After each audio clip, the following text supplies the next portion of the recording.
Welcome to Brain Vision. Okay, so we have a hot air balloon rising at 5 meters per second at a height of 40 meters off the ground. And when it's at a height of 40 meters off the ground, it tosses a beanbag. We want to find the position of this beanbag after some certain times. So we first use position as a function of time equation for y. So position at any time t is given by the initial position plus the initial velocity times time plus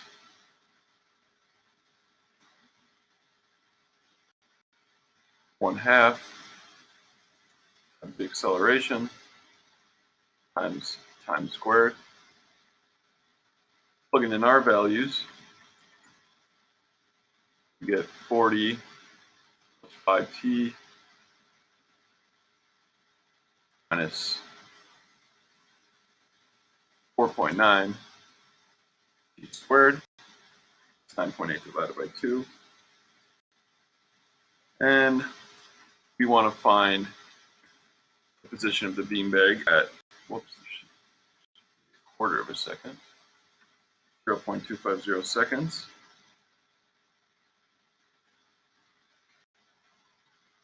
Plugging this in for t, the position is 40.9 meters at a quarter of a second. So part A. And then finding its position at 1 second after it was tossed out horizontally. Find its position 40.1 meters.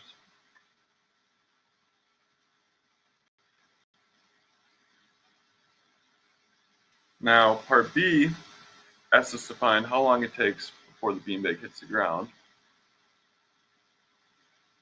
To find this, we simply set the above equation equal to 0.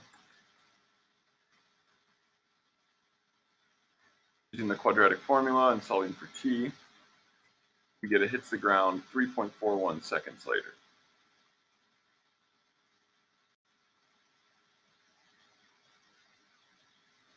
Next, we want to find the final velocity when it hits the ground. The final velocity is simply given by the initial velocity plus the acceleration times time. So our final velocity is equal to 5 minus 9.8 times 3.41 gives us a final velocity of negative 28.4 meters per second.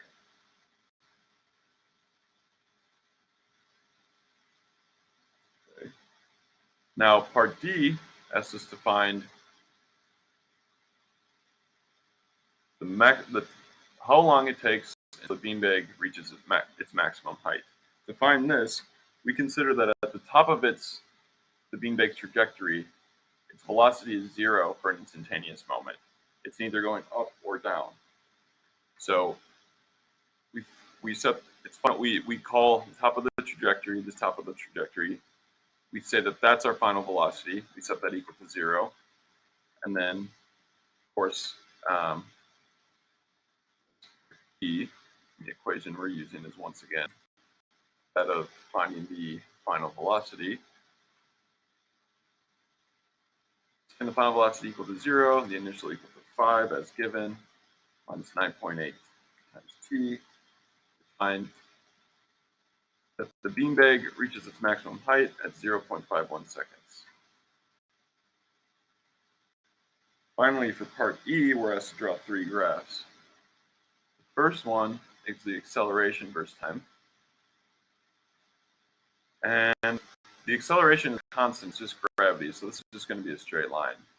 And actually, the way we defined it with positive y going up, the acceleration is going to be negative.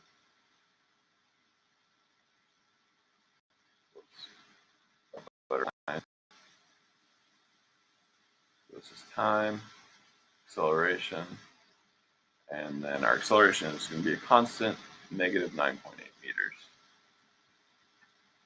Now, the y velocity versus time, y velocity starts out positive, but but then eventually finishes negative.